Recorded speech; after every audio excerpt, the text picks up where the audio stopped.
We've got the Hammer joining us this morning, former Sugar Land Congressman Tom Delay. Congressman Delay, thanks so much for taking the time. We sure appreciate it. Well, good morning, Matt and Lois. We dealing with some weather here, Congressman, so I apologize for getting you on here. But let me ask you this. We're talking about redistricting. It goes to the Supreme Court of the United States today. Should we not go with the maps drawn and approved by the Texas legislature? Does this not butt up against the 10th Amendment of the Constitution? Absolutely. Well, first and foremost, our founding fathers knew that this was a very important process to undertake every 2 years to make sure that the people were properly represented.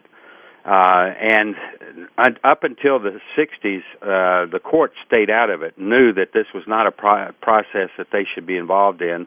And frankly, I fought during my tenure to keep the courts out of it as much as possible. The courts really should have nothing to do with this. And is this a state? We have the Voters' Right Act, which people are saying it covers this. There's 16 states where we have to submit our redistricting, to federal courts in order for them to take a look at it. But to me, this butts right up against states' rights, and this has already been drawn up by the Texas legislature. And this is a fight I think the Supreme Court has to weigh in on, and weigh in very quickly. Well, they used the Voting Rights Act as an excuse to get it into the courts. But this is a political process. This has nothing to do with anything other than proper representation of the people. So the courts have no right, I think, no authority to be involved in a political process.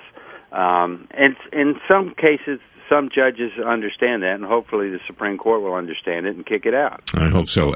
Joining us this morning, the Hammer, former Congressman from Sugar Land, Tom Delay. Congressman Delay, thanks so much for your time. We certainly do appreciate that this morning. And we're going to continue to talk about this case as it goes to the Supreme Court.